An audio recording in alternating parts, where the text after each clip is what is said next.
Welcome, everybody, to Understanding the Human Condition. I'm your host, Dr. James Flowers, and I am so excited today to have one of my dearest, best friends in the world, Dr. Louise Stanger. Louise is an author, a speaker, a social worker, a professor, a grandmother, a mother, Mother. And if you have any other terms of endearment, I'm going to ask you to keep it to yourself. I had a good friend. I mean, how many anything else. times have we been together? Oh, Thousands at this point. thousands. And Yeah. I'm always so excited and so energized when I come to Houston and see Jay Flowers because he's always evolving, always something new, always something cutting edge. And I just love that about you. Thank you. We've done a lot of work together over the years, and you're here in Houston this week with families and working with some of the families. And I just wanted to say thank you for being here and thank you for taking time today to do this podcast before you hop on a flight back to California. Oh, well, I'm so excited to be here. And always it's like such a joy to be on a podcast with you. Thank you. And what I love about working with families that you have is I get to work in such a collaborative, generational way Yeah. because I get to work with different types of clinicians that you have, and they all have different ages, different experiences, and yet we all come Hmm. together, process with the idea of the greater good of how can we help this person thrive? How can we help them discover their why? Right. Absolutely. Something you told me at dinner last night is we were talking about your blogs, right? We Mhm. all get Louise Stanger's blogs. And if you don't get Louise's email, then we're going to tell you how to connect with Dr. Stanger shortly at the end of this podcast. But you should become a member of your MailChimp MailChimp, yeah, or like very email list. sexy. Yeah, Yeah. right. And so that you can read her weekly emails because they're quite interesting and her blogs are always amazing and fun to read. But how many did you say you had done yesterday? Oh my God. Like I asked him because I said, what are we doing? And he said, you now have done over 400 blog posts. And It's I go, wild. oh my goodness. And you always ask me, or someone always said, who's your ghostwriter? And then I turn around and I look and I go, Uh, oh, it's me. It's exactly. me. There is no There ghost is in the no room. ghostwriter. Oftentimes I have, a wonderful gentleman that's now in Georgia, he used to be in Tennessee. He corrects my grammar because honestly, I have an idiolect, which means I create words and I have some run on sentences. But hats off to Marcus Crusher, who takes and puts my words to music, but has been doing it for years. In I was going to fact, say he's been doing it for a long time. yeah, with my first book, Yeah. he's the one that helped put the first book, Falling Up, together. Amazing. I think I've watched him grow because he had just been newly married and now he has two children that Yep. maybe are 4 Mhm. or maybe 6. And so, it's just, I know since 2018, we've been working together and he, is so nice and so responsive. 400 blogs is a lot of blogs. I wonder if there might be a book in those blogs. Well, we were thinking about categorizing my favorite blogs or the Yeah. ones that had the biggest hits Yeah. and taking a look at those and seeing what they are. But Yeah. like this week, like I was really excited. You and I have something in common on a personal level. We both grew up in families that we would call alcoholic. We both grew up in families that experienced Mhm. trauma, death by suicide, Yeah. mental health, Mhm. substance abuse. And, I thought like I would do a new twist on a very prominent thing because so many of our families have grown up in one out of every three families grows up with something going And I on. think it may be even more than 1 out of 3, but Yeah, good number. but it's a good number. But what was, and so often when we meet people, they have to, we're wanting them to repair and not repeat. Right. But no one seems to ask the question, what was the most painful event or most Mhm. significant event of your childhood? Mhm. Right. They always say, "What's your earliest memory? Yeah. What do you remember? What was your best memory?" But you never hear, "What is the most traumatic memory that you Yeah. have of your childhood?" Yeah. Or what is it you most liked about your childhood? Mhm. Because that can give you inroads Mhm. to how maybe you act today. Right. And if you can uncover that, unpack it, toss it up, and change up the noodles, you have a different way of thriving. That's right. Absolutely. And that's our goal, right? And Yeah. both your goal and my goal and working with the patients with whom we both work is always how to allow them to get to a space where they can go thrive, right? And just function highly and fly, Yeah. right? And speaking of that, you Mhm. mentioned the word fly. Uh-oh.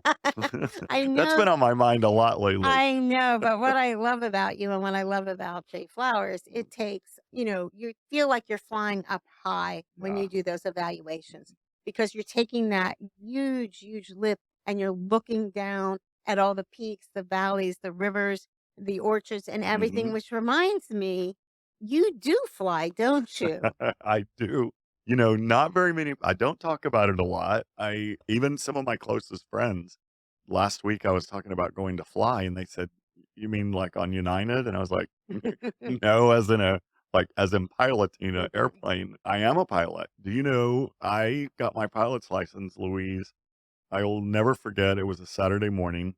I was getting ready for my FAA flight exam and I was nervous already early Saturday morning and I turn on the news and it was July the 16th, 1999. Do you know what happened on July Oh, 16th, 1999? no.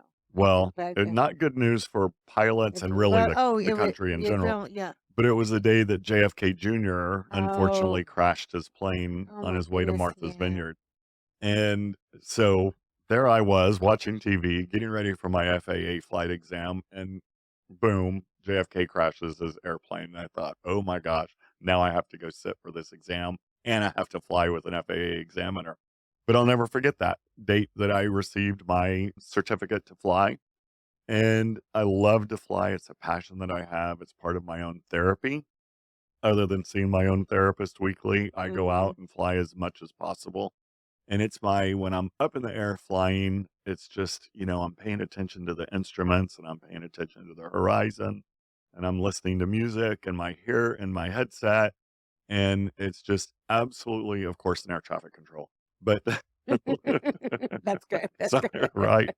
And others talking. But it's a great quiet time for me just to relax and have some therapy. Sometimes just flying to Austin or San Antonio or Baton Rouge or Lake Charles or New Orleans or what have you. But this summer, I plan to fly up to Cape Cod. Oh, how Yeah, fabulous. which would be really Good, nice. I yes. may fly out to California and see you and pick you up. I would love that. One of my favorite memories of coming out to seeing you and John is we went to what was the Willis museum? Allen Jr.'s museum, Yeah. and that is Willis Allen is a great collector of private airplanes, including Lindbergh's original plane, and he flies absolutely everywhere, and there's Uh, just so much joy in being up and away. My only experience with having any type of airplane mhm. or aeronautic was, with my first husband. He owned the first hot air balloon in all of San Diego No way before way. oh, yeah. I learn something about you every day. Yeah, and we would go up, and it was in those days, it was pretty, it was blue and Yeah. white, but now they're just so Oh, magnificent, and we yeah. took off from the flower fields behind us Mhm. in Cardiff, and one time, I guess, was a very funny thing, he got arrested Oh, because he landed in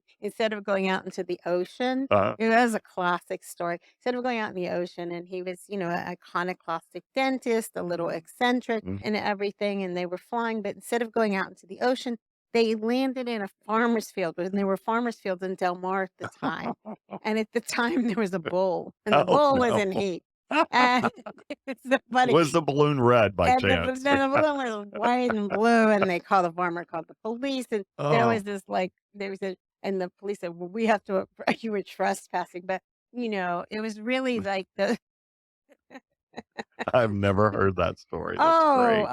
there is this story And then you about had to when go bail your husband out of jail. I did. We had to bail him out from the farmer's field, and he The would balloon. go get the balloon, and it was pretty funny, but, I was gonna say, what a fun memory, it right? was it is a Yeah, fun memory, and so being up high and going in those little planes yeah. is really great, and I guess where I live now, one of our Mhm, neighbors is just sort of I can't wait to introduce him to you mhm, because he's just busy flying, and I understand that Gavin, mhm. who Felicia's Your son, grandson. yeah, Yeah. he is going to Oshkosh this year because he wants to be a pilot. That is so Who would cool. have known? How old is he now? 14? No, he's 16. 6? Oh, I he know, can fly now. yeah, he can Yeah. fly now, so, Actually, I think you can fly at yeah. 14, but And some yeah. of the clients, some of the young men I've had this year have actually taken flying lessons, Oh, yeah. which is really taken them away Mhm. from some of the difficulties they've had. Yeah. So, I'm so excited that you get to follow your passion and Yeah. do, what's your wild idea. That's right. It sometimes can be a wild idea to go out and fly. But again, it's just something I've done my whole life. My Mhm, father was a pilot, not professionally. He had mhm, small airplane when I was growing up, and it was always fun flying with him. mhm. And I have some of the same stories about probably getting arrested as a pilot that you do Yeah, that my father did, but or shouldn't have done. yeah, W- something we'll talk about quirky. that offline. Yes, I think so. Being a social worker, right? You work Mhm, with a lot of families, and one of the things I remember that you love to do is family mapping. yeah. So our audience is always asking, tell me about family. Parents are always asking, tell me about family mapping. Let's talk about family mapping for just a second. Okay, so I love, everybody knows or hears about what a genogram is. Yeah. Well, family mapping is not your ordinary genogram.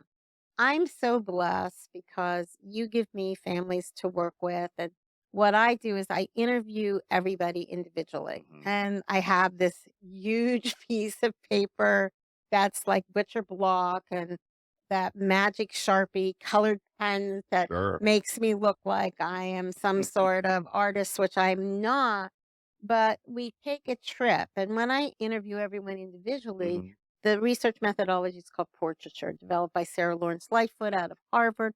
I just want to learn about the family, and everybody has a different perspective. And we know there might be an identified loved one, and that might Hmm. be the client that's at Flowers, the client that's really struggling. But everybody has their own story. Right. And before you can ever work with family, you have to join up with that family member in 7 seconds, whether it's a mom, a dad, a brother, a sister, an uncle, a partner, they decide if they like me or not. That's right. And I sit there with this sort of magic pens and everything. And I say, tell me about you. And then I ask them to tell me about their loved one. But then we sort of jump because life is really messy. I let them take me, which is a social work thing, start where your client is, on a journey. And I learn about them. I learn about the family. I learn about, the experiences they've had. Maybe they had trauma like you and I Hmm. had. Maybe they had mental health in their family of origin. Hmm. Maybe they had sudden death. Maybe they had multiple moves. Maybe they had financial crisis. Maybe they had someone with a lot of religiosity. I don't know where the Right. map is going to take me, but it's going to take me, and all of a sudden in some ways destigmatizes Hmm. that identified loved one.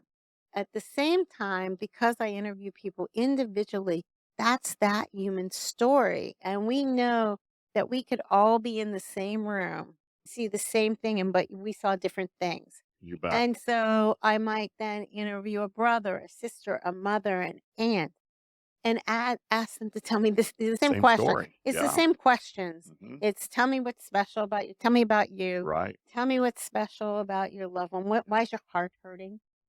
And tell me about school. Tell me about dancing. Tell me about marriage. Tell me about your sex life. Tell me about your marital Hmm. relationship. Tell me how many partners you have. But All of it. all of it, but it becomes so rich. And then it becomes this colorful, sort of not artistic thing, but it shows. And then you say, hey, what did you do? Let me see. Because Hmm. it's real curious, because there Absolutely. is nothing more boring in my mind. Sorry, clinicians all over the world right now, than Yes. looking at a traditional genogram.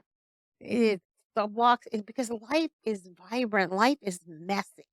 And this gets to show it's messy. Also, it becomes a great roadmap for where you might want to go. Like I remember a long, long time ago doing a live roadmap where you first were. And it was a young man who we dearly loved. Yes. And we were in a room, and his mother had a brother, and he died at age 36. And mother was, this was live amongst the audience and everything. She started to cry, and this young man was there in your care for substance abuse, for some multiple other things. And she started to cry because the story was he had a heart attack, Mhm. but he didn't have a heart attack. He died of HIV. The Right. moment she could let go of her Mhm. secret, this young man jumped out of his chair and said, I need to share, I need to share, I need to share. And we said, just hold on, we'll let you share. And really, what it Right. was wasn't sure about his gender. He Right. wasn't too sure about his sex. And that Yeah. family map in that moment gave him the opportunity to share, Right. and it wasn't planned. You could Right. have spent hours, No one thought hours, it was gonna go days. in that direction. No one would have thought that. Another one that I remember so clearly was when I used to do them live in large group. Mm. When someone dies, you usually put a black X, right? Right. But I came in one day and everybody had heard I about have a me. lot of those black X's. Yeah, so do I. But I came in one day and this one girl said, I can't wait to do a family map with you. Like, and I go, okay. And she said, but I got to tell you something. I go, "What is it?" "I'm not gonna put a black X over my brother." And in the thing I go, "Okay, what would you like to Mhm. do?" And she said, "I want to put a halo like he's an angel." So this was a young girl who was the identified loved one with Yeah. multiple problems, Sure. alcohol, drugs, eating disorder, cutting, you know, and her brother had died less than 2 years ago, but Right. we didn't know at the time till we did the math how he actually died. But he had a halo on him because he was perfect. He was Yeah. perfect, but he wasn't Yeah. perfect. And that's what we learned. He actually died falling off of a parking lot Yeah. where he fell to his death in a drug deal Yep. gone wrong. And all the attention was directed towards this family, and there was uncategorized loss and grief. Mhm. And mom, you could tell from the family map, it's not like you could address all these things at one time. No. She had a lot of grief and she actually internalized it. She ended up with Guillain-Barré Mhm. Right. and got really sick. And dad had been obviously a successful person, but he was in Mhm. recovery. But that map gave the clinician then a roadmap of where you might want to go because it's sitting there in live color. Here, Right. you take it. What did you get out of this? Absolutely. So I do love them, and it takes longer when you're working with families, Sure. but I won't put a family together until I have a chance to Yep. interview them. And, I'm so grateful for Sarah Lawrence Lightfoot and for when I was doing my doctoral Yeah. degree on a subject unrelated to that, on sudden death and Right. loss and Yep. widowhood, that I actually discovered this method. And I know some people say, oh my God, how did she do that? Like these are the ravings of a mad They're scientist. amazing. They're like big, huge, beautiful pieces of art that you can put on your wall. Yeah. And And we can talk about our families and you can hear and you can listen and they can listen to each other. But when you look down at this butcher block paper yeah, and you actually see it and you see what you said, what your brother said, what your sister said, what your mother and dad said, it is just a yeah, whole different picture than the way that it started. It's kinda like that game Telephone, right? that's Where right. you're sit in a circle and it starts with a story and ends up in a different story. So when you see it, it's just a beautiful image of this family, and I love that you do that. Yeah, and I think that, if you remember, there was a book a long time ago written by Lawrence Durrell, and it was called The Alexandria Quartet. It was based on Einstein's theory of relativity. Okay? But when I remember, I had to read it as a young graduate student, and it took place in Morocco. Mhm. And this is the first time I experienced really portraiture at its best. Yeah. And all of a sudden, it was like there were 4 books. I had no idea with Balzabar or Alexander. They were in the same market, the Mhm. same exact market, but each one saw it differently through a different Sure. lens. And to me, that's always stuck with me because Yeah. what I see, what mom might see, my dad might see, Mhm. my partner might see Sure. are so different. And what we're all looking for is goodness. Right. You're looking for strength base because and then the other thing that happens with this is I sent a client to a long Mhm. time ago or a while ago that I was hired to do the intervention on the woman. Mhm. But I told after doing the family map, I said, I'm sorry, I can't do an invitation to change on your wife, you need to go see Dr. Flowers first. And he So I remember this now. Yeah. and he actually went and he came back and he said, "Louise, I really want to thank you. I went with one addiction. I came back with 12." but Right. but and then his wife could go, but he no way could you have done that. And if I hadn't done the family map, No. I would have just, so I think it's just a great way if you have time and you know how to use it and you know how to do it to begin to join up Uh, because it makes everybody feel special. And you and I both know mhm. in 7 seconds, seven There's either a seconds. connection or there's not. And if there's not a connection, we could stand on our head from That's now right. until like Tisha B'Av, which I don't know, Absolutely. Yeah. and do Yeah, something. But that's right. And you have such a skill for making that connection. And that's why you're such an amazing interventionist. You've been an interventionist now for many, many years. I think your certificate number was what, 3? some ridiculous Yeah, it's number, like yeah. number 3, Yeah, and which is wild to me. yeah, And that's but amazing. But you do so well because you do it in an invitational way and you yeah, make a connection both with the family first and then also with yeah, the identified patient, which is amazing. And, I've been fortunate to see some of your intervention patients and, sent my way. You certainly send to everyone around the country when it's a right fit. But those that I have had the pleasure of working with have been absolutely amazing, stunning cases yeah, that really were brought because of the work that you did with families. So yeah. thank you for what you do. Oh, thank you. And you know what I'm having fun with now is a What? little bit of a pivot, Mhm. and that is I'm really blessed that some behavioral healthcare centers around the country Yeah. are just giving me the families to work with, like Yeah. sort of as a family whisperer, Mhm. which is really different because we're Right. starting because the person's already here, but that doesn't mean they'll stay there. Right. Trust me. Yeah. It doesn't mean that, but it means that people recognize how important Mhm. really good family work is and how we can join up to help move them to change over time. And that's really because, I mean, just talking about riding a bicycle backward. I Yeah. don't know how to ride a bicycle, but I do know how to ride one Yes, you backwards, do. as long as it's a spin bike. That's right. That's right. Which you love, by the way. I know. You're getting ready. Speaking of Soul Cycle and spinning, you've done more than 1,000 spins at Soul Cycle. They had a party for you at Soul I know. Cycle, right? In I West know. Hollywood. I I know. remember the day it happened. But you take care of yourself, right? And you're a spry young 40-year-old woman. Yeah.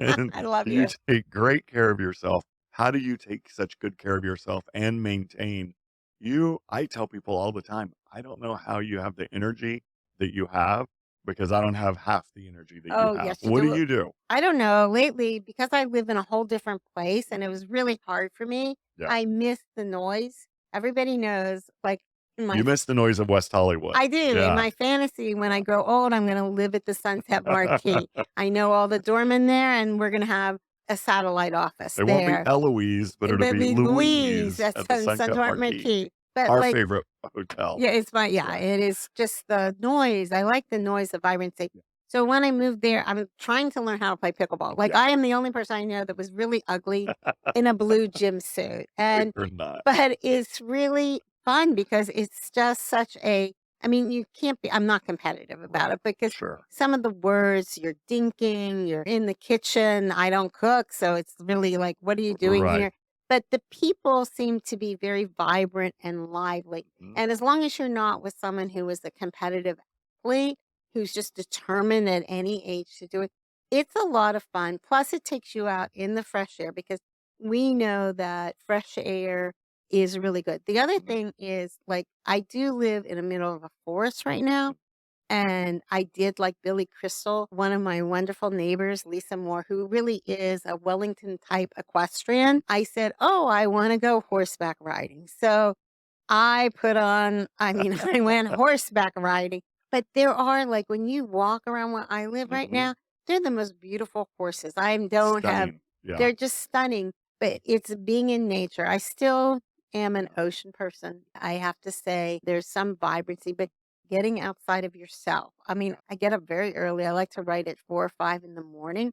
So a blog can get pushed out pretty quickly Right. there. And then if I'm blessed to have clients, a lot of them are right now they're in Costa Rica, they're in London, they're in Mhm. Texas. They're sort of like in different parts of the world. And so you are getting a really early start. But the transitions are hard. And when I feel like I'm getting closed in, like when I feel like San Diego is just closing in on me Yeah. and I miss the noise. I Yeah. miss the noise, which is really sort of interesting Yeah. because I never had that experience. I sort of get up in my car and hightail it Yes, you do. to West I've talked Hollywood. to you a few times on the phone all the way to Hollywood. That's right, because and to me, it's like just synergistic. I But think it's amazing that you live in such a beautiful place. It's quiet. It's an amazing, I don't even want to call it a neighborhood, a yeah, state, but it's amazing. But it's also amazing that you need more sometimes. And you'll just get in your car, tell John, I love you. I'll see you I'm going. Sunday. I see you. And Adios. I'm going to West Hollywood for the weekend. And yeah. you'll go do spin with Soul Cycle and you'll go mm, see friends and go to dinner and do a it- little work and do a little writing Yeah. and just enjoy the Sunset Marquee. And I think that's amazing. Yeah, last time I So, was there, I got to see Manny, who yeah, is like one of your best friends. And then the doorman said, "Don't worry, I never asked Michael Bolton for an autograph. I only asked you to autograph your book." And I go, "Okay, thank you. that's can I right. can I have it?" And Yeah, and what a wonderful celebration we had when they honored you at Miriam's house this past year. yeah, What an honor to not only be at Miriam's house to see you be honored, which was well deserved, but also just all of us staying at that was our fun. favorite place. That was an amazing weekend. Miriam's House is one of the great causes I follow, and I think they're an amazing organization. You follow them and Well, I'm on the contribute as board well. now, but Yeah, and then I want you to come. Like I can't always go up because yeah, I don't do as much in LA as I want to right, because it is expensive journey to sure. go stay in Sunset Key all the time. But they're having a Mother's Day event, which I'm hopeful will be just slam dunk. I think Yeah, Felicia Alexander is doing something, getting love some it. stuff for them. Good. I know Urban and the Mystic just gave some paleo sticks Oh, that nice. say love Miriam's house to give away to Yeah, everybody, but it'll be in the garden and everything. And it's another way to celebrate these wonderful women yep, who are changing the course of their life. And it's yeah. such a unique charity. It's such a S- unique charity. It was amazing to sit in the group and listen to mothers talk about their history and their own trauma and their childhood trauma and their addiction and their mental health and then having children and then losing a lot of them lost their children and then their journey to get their children back and then to be in treatment with their children is amazing. What a Yeah, gift. it is what a gift Yeah. and it's what hard work. And, they're in the middle of trying to raise funds to help redo this converted nunnery that they've Yeah. had. And what a worthwhile, if only they could, get that successful, then duplicate it across the United States because there's so many Absolutely. women with children. I remember when I was on Katie Couric's Mhm. podcast earlier this year. I mean, there's women and alcohol and other drugs. They have it harder so much, Sure. especially with young children. Where can I go? Where can I Right. stay? Absolutely. Which Yeah. leads me to my question for Oh you. boy, we got to wrap this up, but Okay, yes, what's your what is question? your why? We've been Oh, talking about last night. What are our Wha whys? we were both sitting at a table having dinner saying, "What is your why?" Well, what is your why? Gosh, Louise, my why is my history, right? And my passion for seeing families come out of dysfunction and come into health and be able to thrive and heal their wounds, Mhm. heal their past. You and I both, as you said, have that in common, and we've been able to do that. And guess what? We still go to therapy. We still do things to make ourselves healthy. I will always go to therapy. I think we should all be in therapy constantly. But my why really truly is I do this out of memory for so many family members that have lost to mental health addiction and how important it is to see people heal and thrive and change the course of their future generations. Because if we can't change the course of our future generations, we're just going to continue in that dysfunction, right? So that's my why. And Well, I know in a couple of weeks, you're going to be talking about your why as a keynote speaker in Colorado at the Winter Symposium. What city? oh, yeah, I think it's in Aspen or Yeah. Snowmass. Yeah. I'm very excited. We know I don't ski, but I can dress the part, which is Yeah, all right. which is You can always put all good. your clothes I can on. put on my clothes on. I'm so excited to have all these beautiful sweaters. But I'm really excited because Yeah, it is a leadership conference. I think it will have CEOs and marketers there, and it's no better time than for them to figure out what their why is. They absolutely. know their how That's and right. they know their what, So, but audience, do get ready. they? She's going to ask you what your why is. So, come So, ready. what is your why?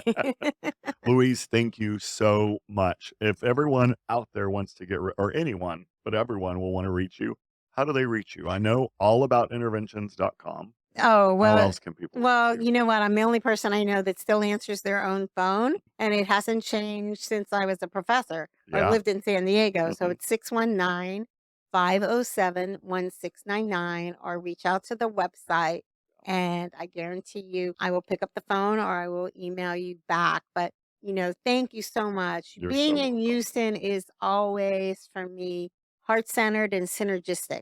Thank I you. leave so excited, so full of ideas, and, Well, obviously do likewise. some writing We're about constantly it. staying up late and talking about our crazy, wild ideas. Yes. I know. Thank you for being here. Safe travels this afternoon. I love you, and I'll see you soon. Good. I love you. Thank you. And everybody, reach out to J Flowers Health Institute at 713-783-6655 or jflowershealth.com. Thanks for joining us today. Take care. Thank you.